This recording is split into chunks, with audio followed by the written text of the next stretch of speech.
You know what nobody talks about? How much we've lost. Not dramatically, slowly, feature by feature, the things that made a house feel like a home got replaced by cheaper materials and the march of progress. Most were ripped out for convenience or cost. A few were just better, full stop, stick around. Number 6 is something almost every house had before 1970, and when you hear why we got rid of it, you'll realize it had nothing to do with making homes better.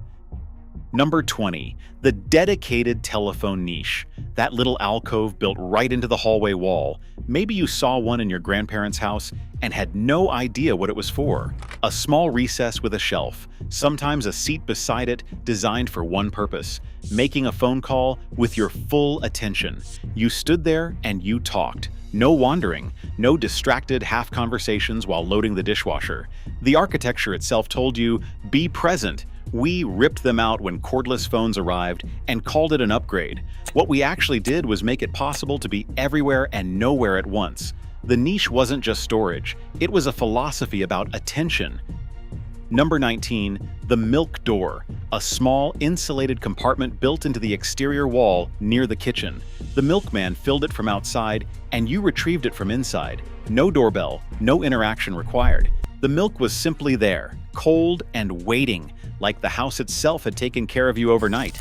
It sounds quaint until you think about what we replaced it with. Driving to a supermarket, standing under fluorescent lights, carrying bags to a car, forgetting the milk, and going back. The milk door was a genuinely elegant supply chain solution. We did not improve on it. We just made it more complicated and called that convenience. Number 18, the root cellar. If you've ever seen a heavy wooden door set into a basement floor and wondered what it led to, you were looking at a root cellar. It was a cool, dark, humidity-controlled underground room where vegetables, fruits, and preserves lasted for months without a single watt of electricity. Root vegetables, cured meats, jars of jam, barrels of apples, all of it kept through a hard winter by nothing more than the Earth's own temperature. The science was simple: consistent cool, natural humidity, and darkness to slow ripening. Carrots pulled from a root cellar in February tasted exactly the same as they did in October. We replaced all of that with refrigerators that hum constantly, cost money to run, and break down after 10 years. Some things that look primitive are actually just right. Number 17, built-in bookshelves flanking the fireplace. Floor-to-ceiling shelves on either side of a fireplace built into the house, not pushed against the wall. Part of the architecture, not furniture you could move on a whim. They gave a room purpose. They said people who think live here. The shift toward open-plan living killed them. Walls became enemies to knock down, and with the walls went the shelves, the books, and the quiet signal that a home was also a place for ideas. We traded them for blank white surfaces that look great in listing photos and feel empty the moment you move in. Number 16, the butler's pantry. You know that scene in old movies where the butler disappears through a side door and reappears with a perfectly arranged tray? That door led to the butler's pantry. It was a separate room between the kitchen and dining room for staging meals, storing china, and keeping the chaos invisible to guests. Its real purpose was elegance through concealment. Hosts could arrange everything without anyone seeing the mess behind the scenes. Modern homes collapsed it all into one open room because it photographs well. Now the mess is always visible, the kitchen is always performing, and there is nowhere to hide the fact that cooking is, by definition, chaotic. Number 15, the sleeping porch. A screened or partially open porch designed specifically for sleeping in summer. Before air conditioning, this was how people managed heat. You would carry your bedding out in July, sleep in the cross breeze, listen to crickets, and wake up actually rested. Doctors recommended it, architects designed for it. Then AIR conditioning arrived, and we sealed everything up. We gained the ability to maintain a precise indoor temperature. We lost the sound of rain on a screen, the smell of night air, and any real relationship with the climate we live in. Number 14, the dumbwaiter. A small internal elevator for moving things between floors, meals, laundry, firewood, anything that needed to travel vertically without someone carrying it up 3 flights of stairs. Elegant mechanical thinking. Identify a repetitive physical problem and build a simple machine to solve it. In a tall house, this was the difference between a functional household and a daily workout. Wealthy families relied on them, and so did hotels and restaurants. We stopped building them because labor got cheaper and houses got smaller. But anyone who has ever carried a full laundry basket up 2 flights of stairs knows exactly what we gave up. The dumbwaiter was never glamorous. It was just quietly, reliably useful, and it never once complained about the job. If you're still with me, the next 7 are the ones people actually write me about. Drop in the comments which one your parents' house had, because number 7 is going to hit different if you grew up with it. Number 13, transom windows. They are narrow horizontal windows above interior doors. Before electric lighting, inner rooms could be genuinely dark. Transom windows let light flow between rooms without opening the door, and they let air circulate. They made a house breathe, and they were free to operate. No switch, no electricity bill, just an opening in the right place. We closed them off, plastered over them, and replaced the whole system with lights and HVAC units that cost money to run every single day. The transom window asked nothing of you except to leave it there. We couldn't manage even that. Number 12. The coal chute. Not the coal, the chute. A clever external access point that allowed fuel to be delivered directly into the basement without coming through the house at all. The delivery man arrived, opened a small iron door in the foundation, and shoveled coal straight down into the storage bin below. Delivery happened outside, storage happened below. The living space above was completely undisturbed. A home designed with the understanding that supply logistics are real and should be planned for.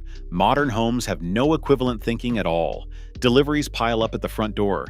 Packages sit in the rain. Someone has to haul everything inside by hand. The coal chute was solving a problem in 1910 that we have not bothered to solve again.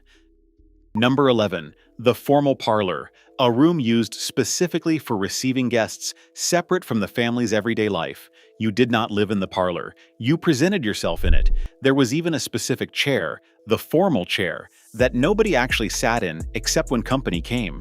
This sounds rigid until you realize what it gave people: privacy. The rest of the house could be lived in honestly, messily, humanly, because one room handled the public face of domestic life. Open-plan living destroyed this boundary completely. Now every room is simultaneously private and public, and we are all performing domesticity all the time with nowhere to retreat. Number 10. Plaster walls. Not drywall, but actual 3-coat plaster applied by hand onto wire lath. These walls had real mass, real thermal inertia, and real soundproofing. Sound did not travel through them. They did not dent when you bumped a chair against them. Builders switched to drywall because it was faster and cheaper, both true. But a plaster wall lasted a century. A drywall house starts showing its age in 15 years. We optimized for construction speed and have been paying for it in maintenance ever since. Number 9. Window seats with storage. Built into bay windows or dormers, a padded bench sat over a deep box that hinged open. You know the type. You probably sat in one as a kid, pressed your nose against the glass, and watched it rain. Underneath was storage that did not eat into the room's usable floor space. Furniture that was also architecture. The window seat required a thoughtful house, one with alcoves, with rooms that had personality. We stopped building those. We build boxes now, fill them with furniture, and wonder why the rooms never feel quite right. Number 8. The icebox porch. Before mechanical refrigeration, homes in cold climates had a small, unheated porch, used as a natural refrigerator in winter. Dairy, meat, leftovers were kept out there from November through March. The climate did the work. It cost nothing to run, nothing to maintain, and it never broke down. No compressor hum, no electricity bill, no service call. Just the reliable cold of a northern winter doing exactly what it had always done. A form of architecture that asked what the natural conditions around a building could do for the people inside it. rather than treating the outdoors as something to be excluded and overcome. We sealed the envelope and turned on the machine. The icebox porch was smarter than it looked. Number 7. The mud room. Not a coat closet, not a hook by the door. A room, a full transitional space where you shed the outdoor world before entering the home. Boots stayed there, coats stayed there. The accumulated debris of actually living in a physical world stopped there and went no further. If you grew up with one, you know exactly what it felt like to peel off your snow boots and step into the warmth of the house proper. We replaced it with a mat and a hook, and started tracking everything straight through to the kitchen. A small loss that compounds every single day. Which one is making you nostalgic right now? Let me know in the comments. Top 6 coming up, and number 1 might surprise you. Number 6. The summer kitchen. A separate kitchen used in warm months so cooking heat would not make the main house unbearable. Before air conditioning, adding 15 degrees of cooking heat to an already hot house was not just uncomfortable. It was genuinely dangerous for older people and young children. The summer kitchen moved the heat source outside entirely. It also reduced fire risk, a significant benefit when your house was timber-framed and your stove burned wood all day.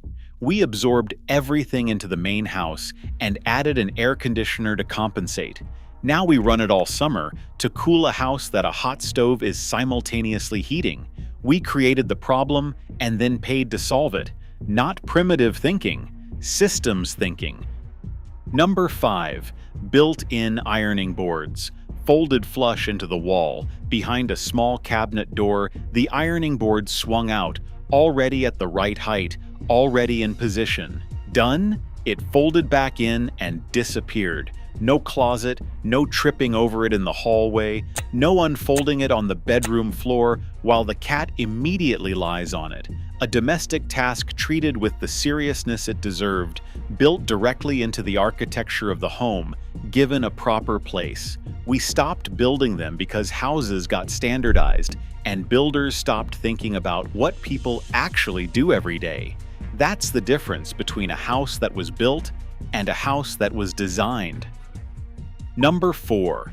The laundry chute. It began with a hinged door in the hallway wall, opening onto a smooth enclosed tube with gravity doing the rest.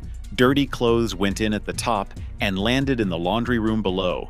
No hauling baskets down 2 flights of stairs. As a kid, you probably tried to send other things down it too. You may have even thought about going yourself. That is the mark of a feature that worked. It was so satisfying to use that you looked for excuses to use it. Some homeowners are now adding them back in as custom features.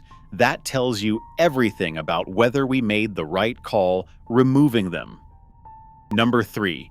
The front porch. Not a stoop, not a small landing. A real porch, wide, covered, deep enough for chairs, and a conversation that lasted all evening. The front porch faced the street. You could watch the neighborhood. Neighbors could see you were home. People stopped and talked without it being an event. We stopped building them when television gave people a reason to stay inside. We moved everything to the backyard and called it privacy. What we actually did was stop knowing our neighbors. The porch did not just disappear. The community it enabled disappeared with it. Number 2. The letter slot. Not a mailbox at the end of a driveway, a slot in the front door. Letters fell directly into your home with a small sound you knew immediately. There was something almost ceremonial about it. Mail arrived like a daily event, a tangible thing that found you rather than something you had to go retrieve. You did not check the mail. The mail arrived. The letter slot assumed you were home, that the house itself could receive things on your behalf. That communication was physical and specific and deserved a designated point of arrival. We moved mailboxes to the street when cars became the primary way of living. A small shift, not a neutral one. Number 1. The house that was built to outlast you. You know that moment when you walk into a very old house, not a museum, just someone's home from 1910, and something feels different. The door swings solid and quiet. The floorboards do not flex. The molding is hand-cut with a profile you could not buy at any hardware store today. That feeling has a name. It is what a building feels like when it was made to last longer than the people who commissioned it. The solid wood doors have real mortise and tenon joints. The quarter-sawn floorboards, the plaster ceiling medallions, these were not luxury features. They were just what building meant. Tradesmen making things with care, expecting the result to outlast them. We replaced all of it with speed. Most of what we build today will not last 50 years. Most of what our grandparents built is still standing. That is not nostalgia. That is a measurable fact. These 20 things weren't eliminated because they stopped working. We stopped building for how people actually live, and we started building for how houses photograph. The long view got replaced by the quick sale. Next time, we're going to the other side of the story, 20 features modern homes have that future generations will find just as baffling. Hit like, subscribe, and drop a comment with the one you miss most. I read every single one.